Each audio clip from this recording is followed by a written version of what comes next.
नमस्कार बच्चों, जय श्री राधे कृष्णा। बच्चों, आज मैं बात करने वाला हूं सोलेनॉइड और इलेक्ट्रोमैग्नेट के बारे में। बोर्ड में आपका सोलेनॉइड से रिलेटेड क्वेश्चन पूछे जाते हैं, सीधा सीधा क्वेश्चन नहीं पूछते हैं, थोड़ा सा घुमा के पूछा जाता है क्वेश्चन। और इलेक्ट्रोमैग्नेट तो आपका पूरा थ्योरेटिकल है, लेकिन जो सोलेनॉइड है हमारा, इसमें क्वेश्चन थोड़ा घुमा के बोर्ड में पूछे जाते हैं। तो अगर आपका इस पे कंसेप्ट क्लियर है तो कितना भी घुमा के क्वेश्चन पूछा जाए आप इजीली आंसर दे सकते हैं, ठीक है, कुछ ही सेकंड्स में। तो मैं आपका कंसेप्ट कुछ ही मिनट में क्लियर कर देता हूं सोलेनॉइड का रिवीजन के तौर पे। बच्चों, सोलेनॉइड क्या होती है? आपका कोई भी कंडक्टिंग वायर, जैसे कि कॉपर वायर, ठीक है, कॉपर वायर आप जानते हैं कंडक्टर है, ठीक है, उसी से आप सोलेनॉइड को बना सकते हैं, ठीक है। सोलेनॉइड कुछ नहीं होती, स्प्रिंग शेप की कॉइल होती है, कंडक्टिंग वायर होता है, जिसको अरेंज किया गया है किसके शेप में? कॉइल के शेप में, एक स्प्रिंग नुमा शेप होता है। आपको पता ही है स्प्रिंग कैसी होती है, स्प्रिंग का शेप कैसा होता है? कुछ इस तरीके का होता है ना। तो कुछ इस तरीके की स्प्रिंग देखने में लगती है ना। तो इसी स्प्रिंग की शेप में जब आपका कंडक्टर जो होता है, कंडक्टिंग वायर होता है, उसको अरेंज किया जाता है, कॉपर वायर, कॉपर वायर इस तरीके से जब अरेंज किया जाता है तो इसी अरेंजमेंट को हम कहते हैं सोलेनॉइड। इसी अरेंजमेंट को हम कहते हैं सोलेनॉइड, ठीक है। इस कॉपर वायर को हमने ऐसे अरेंज कर लिया, ये सोलेनॉइड हो गया। लेकिन क्या इसमें भी करंट फ्लो हो रहा होगा? नहीं हो रहा होगा, ऑब्वियस सी बात है। जब तक हम इसके दोनों एंड्स को, वायर्स के एंड को किसी बैटरी से कनेक्ट नहीं करेंगे, तब तक करंट फ्लो होने का नाम ही नहीं बनता, ठीक है ना। तो आपको किसी ना किसी बैटरी से इसको कनेक्ट करना पड़ेगा। अभी मैंने बैटरी से कनेक्ट कर दिया है, तो अब इसमें करंट फ्लो होने लगेगा, ठीक है ना। ये आपका पॉजिटिव साइड, ये आपका negative side, positive terminal, negative terminal, ठीक है। जैसे ही मैं इसे बैटरी से कनेक्ट करूंगा, क्या स्टार्ट हो जाएगा? इसके अंदर करंट फ्लो होना स्टार्ट हो जाएगा, ठीक है। इस तरीके से करंट फ्लो होना स्टार्ट हो जाएगा। ऐसे ऐसे होता होता होता होता आगे करंट इस तरीके से बढ़ेगा, ठीक है। हमें पता है करंट हमारा पॉजिटिव से नेगेटिव की तरफ बढ़ता है। तो ये करंट ऐसे आया, ऐसे घूम के ऐसे गया, ऐसे घूम के ऐसे गया, मतलब इस तरह से करंट आगे बढ़ रहा है। और यहां से होता हुआ नीचे आएगा और फिर से ये प्रोसेस रिपीट हो जाएगी बच्चों, ठीक है। तो ये आपका सोलेनॉइड हो गया। तो बच्चों, आपकी जो बुक में जो टॉपिक दिया गया है वो दिया गया magnetic field due to solenoid, मतलब इस सोलेनॉइड की वजह से मैग्नेटिक फील्ड जो बनेगा वो किस तरीके का बनेगा। तो बच्चों, हमें मैग्नेटिक फील्ड पता है कि हमेशा आपका जब भी दो साइड हो जाती है किसी मैग्नेट की, तो एक को मानते हैं हम नॉर्थ पोल और एक को मानते हैं साउथ पोल। तो मैग्नेटिक फील्ड लाइंस जो होती हैं हमेशा ट्रेवल करती हैं नॉर्थ पोल से साउथ पोल की तरफ, है ना। तो सीधी सी बात है, इसमें भी हमें दो साइड दिखाई दे रही है, एक साइड ये है, एक साइड ये है।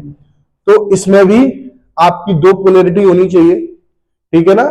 तो मैं आपको बता दूं, जब भी हमारी दो साइड हो जाती है मैग्नेट की, तो उसको हम बार मैग्नेट की तरह से काउंट करते हैं, ठीक है ना। बार मैग्नेट आपने पहले पढ़ा होगा, सिंपल चॉकलेट के शेप की मैग्नेट होती है। तो उसमें जो मैग्नेटिक फील्ड लाइंस होती थी आपकी कैसी होती थी? North pole to south pole travel करती थी। तो ये सोलेनॉइड भी आपकी बिहेव करेगी एज अ बार मैग्नेट, ठीक है। तो इसकी मैग्नेटिक फील्ड लाइंस भी नॉर्थ से साउथ की तरफ ट्रेवल करेंगी। लेकिन अभी हमें यह नहीं पता चला है कि इसमें कौन सा साइड नॉर्थ है और कौन सा साइड साउथ है। इसे पता करने के लिए हम लगाते हैं क्लॉक रूल। कौन सा रूल लगाते हैं? Clock rule. क्लॉक रूल क्या कहता है बच्चों कि हम देखते हैं करंट की डायरेक्शन को। हम इस तरफ से करंट की डायरेक्शन को पहले देखें तो आपको क्या दिखाई दे रहा है कि इसमें करंट आपका ऊपर जा रहा है, इधर साइड नीचे जा रहा है। अब आप यहां पे एक घड़ी टाइप की चीज बनाए, आप घड़ी टाइप की चीज बनाए। अब घड़ी में क्या होता है? घड़ी में क्या होता है कि इधर आपकी अगर सुई चलती है इस तरीके से तो हम कहते हैं क्लॉकवाइज, और इधर चलती है अगर तो एंटी क्लॉकवाइज। अब इसमें देखिए आपको एरो कैसे लगा, ऊपर और ये नीचे, मतलब इस तरीके का मूवमेंट है, और इस तरीके का मूवमेंट मतलब क्लॉकवाइज। अब ये क्लॉकवाइज हो गया, लेकिन हमें इसमें पता क्या करना था, नॉर्थ या साउथ। तो हम यहां पर दोनों को बना के देखते हैं, नॉर्थ और साउथ, कौन सा इसमें क्लॉकवाइज को फॉलो कर रहा है। दोनों के एरो बना दीजिए, आप इधर भी एरो बना दीजिए और इसमें भी एरो बना दीजिए, ठीक है ना। अब आप एक बात बताइए, कौन सा इसमें क्लॉकवाइज लग रहा है। इसमें आपकी डायरेक्शन ऐसी आ रही है कुछ, और इसमें ये एरो नीचे जा रहा है, फिर ये वाला ऊपर जा रहा है, मतलब इसमें ये वाली डायरेक्शन आ रही है। तो इसमें दिखाई दे रहा है क्लियर, ये वाली आपकी जो डायरेक्शन है वो क्लॉकवाइज को दिखा रही है, और यहां पे भी आपका क्लॉकवाइज था, तो यहां पे कौन सी पोलैरिटी हो जाएगी, साइड साउथ पोलैरिटी, ठीक है ना। और इधर अगर साउथ हो गई तो ऑब्वियस सी बात है इधर हो जाएगी हमारी नॉर्थ पोलैरिटी, ठीक है ना। अभी काफी बच्चे इसमें क्वेश्चन कर सकते हैं, जो इंटेलिजेंट बच्चे होंगे वो क्वेश्चन कर सकते हैं कि इधर साइड से तो ऐसा लग नहीं रहा है, इधर से भी साउथ ही लग रहा है देखने में। बच्चों ऐसा नहीं है, बिकॉज अगर आप किसी भी घड़ी को अगर इस साइड से देखते हैं, इस साइड से अगर वो ऐसी क्लॉकवाइज डायरेक्शन में घूम रही है, उसी घड़ी को अगर आप वो घड़ी ट्रांसपेरेंट हो जाए और इस साइड से अगर मैं उसी घड़ी को देखूंगा तो वो ये एंटी क्लॉकवाइज दिखाई देगी, ठीक है।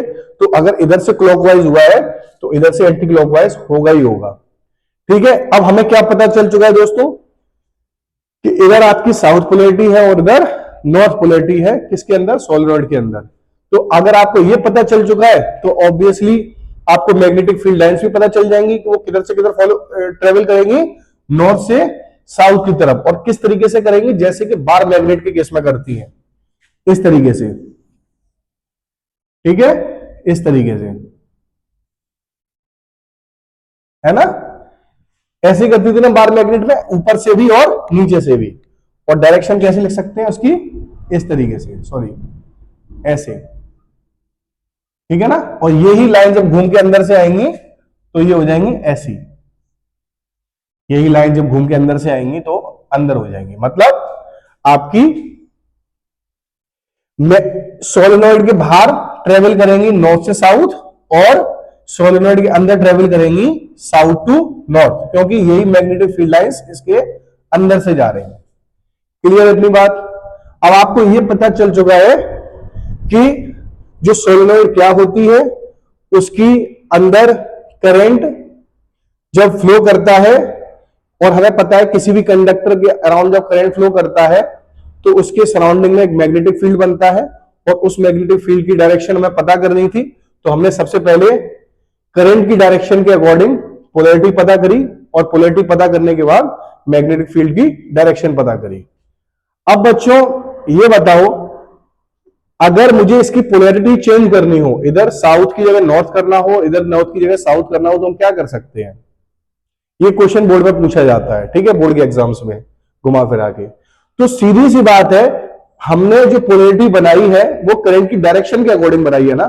करंट की डायरेक्शन ने तो डिसाइड किया कि क्या पोलैरिटी होगी। तो अगर हम करंट की डायरेक्शन को चेंज कर दें, ये एरो जो आपके लगे हुए हैं ये चेंज हो जाएंगे अगर, तो आपका पोलैरिटी भी चेंज हो जाएगी, ठीक है ना। ये नॉर्थ हो जाएगा और वो साउथ हो जाएगा। तो कहने का मतलब है, अगर हम सोलेनॉइड के अंदर उसके जो पोल्स होते हैं उनको चेंज कर सकते हैं by changing the direction of current.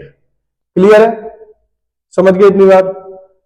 अब बात आती है इलेक्ट्रोमैग्नेट की, कि इलेक्ट्रोमैग्नेट क्या होती है। बच्चों इलेक्ट्रोमैग्नेट समझना बहुत बहुत बहुत ही आसान है।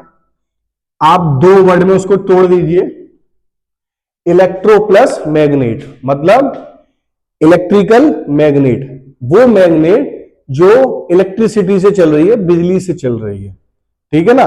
एक मैग्नेट होती है परमानेंट मैग्नेट, जो इलेक्ट्रिसिटी पे डिपेंड नहीं होती है, लेकिन जो आपकी इलेक्ट्रोमैग्नेट होती है ये प्रॉपर इलेक्ट्रिसिटी पे डिपेंड होती है। अगर इलेक्ट्रिसिटी है तो ये मैग्नेट है, अगर इलेक्ट्रिसिटी नहीं है तो ये मैग्नेट नहीं है, ठीक है। इलेक्ट्रोमैग्नेट को हम कैसे बनाते हैं, ये हमारी सोलेनॉइड थी, ठीक है। हमें पता है जब इस सोलेनॉइड को बैटरी से कनेक्ट किया गया था तो क्या हुआ था, क्या हुआ था, इसके अंदर करंट फ्लो हुआ था, और ये करंट फ्लो होने की वजह से ये सोलेनॉइड एक मैग्नेट की तरह से बिहेव करने लगी थी। ठीक है, हमें पता है कोई भी कंडक्टर जब उसके सराउंड में उसके अंदर से करंट फ्लो होता है तो वो करंट, जो कंडक्टर होता है वो मैग्नेट बन जाता है। तो ये जो आपकी कॉइल है, कॉपर की कॉइल, ये भी किस तरह से बिहेव कर रही है? मैग्नेट की तरह से। अब ये मैग्नेट की तरह से बिहेव कर रही है, और इसके अंदर हम अगर सॉफ्ट आयरन कोर डाल दें, क्या डाल दें? सॉफ्ट आयरन कोर, ठीक है ना, सॉफ्ट आयरन कोर अगर इसके अंदर डाल दें तो बच्चों क्या होगा? ये भी मैग्नेट बन जाएगी ना। अगर एक मैग्नेट से हम दूसरा लोहा चिपकाते हैं और उसी लोहे में दूसरा लोहा चिपकाते हैं तो वो भी चिपक जाता है ना, क्योंकि वो लोहा क्या बन चुका है? मैग्नेट बन चुका है। तो ये अगर कॉइल मैग्नेट बन गई तो इसके अंदर हमने इस आयरन की कोर को रख दिया तो ये भी मैग्नेट बन जाएगा, ऑब्वियस सी बात है। लेकिन ये मैग्नेट रहेगा कब तक? ये मैग्नेट तब तक रहेगा जब तक आपकी करंट इसके बैटरी के थ्रू इस कॉइल को मिल रही है। अगर हम बैटरी का कनेक्शन हटाएंगे, इस कॉइल में करंट आना बंद हो जाएगा, तो ये जो इलेक्ट्रोमैग्नेट लगी हुई है, मैग्नेट जो बन चुका है ये आयरन का कोर, ये भी अपनी मैग्नेटिक प्रॉपर्टीज को खत्म कर देगा बच्चों।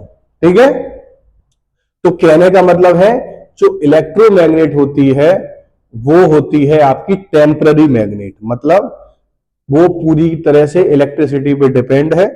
जब इलेक्ट्रिसिटी है वो मैग्नेट है, जब इलेक्ट्रिसिटी नहीं है वो मैग्नेट नहीं है बच्चों। ठीक है, तो अब ये बताइए, इस मैग्नेट की अगर हमें मैग्नेटिक प्रॉपर्टीज को बढ़ाना हो, मैग्नेटिक फील्ड को बढ़ाना हो, तो हम क्या क्या कर सकते हैं? इसको समझने के लिए आपको यह समझना पड़ेगा कि ये जो मैग्नेट बन रही है ये पूरी तरह से बन रही है, जो उसका पहला सोर्स था वो था ये करंट। ये करंट ही इसको मैग्नेट बना रहा था। अगर हम करंट की वैल्यू को बढ़ा देंगे तो मैग्नेटिक फील्ड भी बढ़ जाएगा। ठीक है ना, करंट बढ़ेगा तो इस कॉइल के अंदर भी करंट बढ़ेगा, इस कॉइल के अंदर करंट बढ़ेगा तो इसका मैग्नेटिक फील्ड भी बढ़ेगा, ऑब्वियस सी बात है। तो करंट के थ्रू बढ़ा सकते हैं। दूसरा number of turns. Number of turns क्या है? इस कॉइल के अगर हम नंबर ऑफ टर्न्स बढ़ा दें तो ज्यादा करंट इसके अंदर मिलेगा आपको। इस मैग्नेट जो अंदर आयरन की कोर है इसको ज्यादा मैग्नेटिक फील्ड मिलेगा, ज्यादा करंट मिलेगा। तो अगर इसको ज्यादा करंट इसको मिलेगा तो ज्यादा मैग्नेटिक फील्ड इसको भी मिलेगा। तो नंबर ऑफ टर्न्स बढ़ाकर भी हम मैग्नेटिक फील्ड को बढ़ा सकते हैं। तो वैसे भी लिख सकते हैं B is directly proportional to I और B is directly proportional to N। मतलब मैग्नेटिक फील्ड डायरेक्ट डिपेंड करता है करंट पे और मैग्नेटिक फील्ड डायरेक्ट डिपेंड करता है नंबर ऑफ टर्न्स पे। ठीक है ना, और जितनी अच्छी क्वालिटी की जो आयरन कोर आप इंसर्ट करेंगे उतना ही अच्छा मैग्नेटिक फील्ड भी होगा। ठीक है ना, कुछ मटेरियल्स ऐसे होते हैं जिनकी मैग्नेटिक प्रॉपर्टीज कम होती हैं, कुछ ऐसे होते हैं जिनकी मैग्नेटिक प्रॉपर्टी ज्यादा होती है। जिसकी मैग्नेटिक प्रॉपर्टी अच्छी है, सीधी सी बात है, उसको आप अंदर इस कॉइल के डालोगे तो वो अच्छी मैग्नेट की तरह से बिहेव करेगा। ठीक है बच्चों, तो तीसरा आपका हो सकता है B is directly proportional to nature of material. Nature of material, ठीक है ना, इनसाइड द कॉइल। किस तरह का मेटीरियल इसके अंदर डाला गया है। क्लियर है बात? ठीक है बच्चों। और अगर आपका एग्जाम में क्वेश्चन आता है कि टेम्पररी मैग्नेट और परमानेंट मैग्नेट में क्या डिफरेंस है, तो सीधी सी बात है, टेम्पररी मैग्नेट पूरी तरह से करंट पे डिपेंड करती है, मैंने आपको बता ही दिया। ये जैसे इलेक्ट्रोमैग्नेट है पूरी तरह से करंट पे डिपेंड कर रही है। ठीक है ना, इसके जो मैग्नेटिक प्रॉपर्टीज है उसको हम कम या ज्यादा कर सकते हैं बाई इंक्रीजिंग द करंट और by increasing the number of turns और by increasing the nature of material inside the coil. तो हम इसको चेंज कर सकते हैं। जो आपकी परमानेंट मैग्नेट होती है वो उसका कुछ भी चेंज नहीं होता है, वो जैसी है वैसी की वैसी रहती है। इसमें हम पोलैरिटीज को चेंज कर सकते हैं, नॉर्थ पोल को साउथ पोल कर सकते हैं, साउथ को नॉर्थ कर सकते हैं। कैसे, क्या किया जाए? करंट की डायरेक्शन को चेंज करके। करंट अगर ऐसे फ्लो कर रहा है तो आप करंट को ऐसे फ्लो करा दो, तो क्या चेंज हो जाएगा? पोलैरिटी चेंज हो जाएंगी। मतलब करंट की डायरेक्शन को चेंज करके हम पोलैरिटीज चेंज कर सकते हैं। किसके अंदर? टेम्पररी मैग्नेट के केस में। परमानेंट मैग्नेट में ऐसा नहीं होता है। जो नॉर्थ पोल है वो नॉर्थ पोल रहेगा, जो साउथ पोल है वो साउथ पोल रहेगा। ठीक है बच्चों, जो टेम्पररी मैग्नेट होती है वो स्ट्रॉन्ग मैग्नेट होती है, क्योंकि उनकी मैग्नेटिक प्रॉपर्टीज को बढ़ा सकते हैं। जो परमानेंट मैग्नेट होती हैं वो आपकी स्ट्रॉन्ग मैग्नेट नहीं होती हैं। और क्या होता है डिफरेंस, जो टेम्पररी मैग्नेट होती हैं उनमें खर्चा ज्यादा आता है, बिकॉज उनको कंटिन्यू बनाए रखने के लिए, चालू रखने के लिए we need electricity, power supply, तो खर्चा लगेगा ही लगेगा। और जो परमानेंट मैग्नेट है इसमें हमें कोई इलेक्ट्रिसिटी की जरूरत नहीं है, तो आपकी फ्री ऑफ कॉस्ट काफी टाइम तक ऐसे हम यूज में ले सकते हैं बच्चों। ठीक है, तो आपके ऑल ओवर समझ में आ गया होगा। फिर भी अगर आपका कोई डाउट है तो आप मुझसे पूछ सकते हैं कमेंट बॉक्स में, या फिर जैसे भी आप चाहें, मैं हर तरह से आपके लिए हेल्प के लिए अवेलेबल हूं, कोई भी प्रॉब्लम हो। ठीक है, बस आप अच्छे से मेहनत करिए और अच्छा रिजल्ट लेके आइए। ठीक है बच्चों, जय श्री राधे कृष्ण।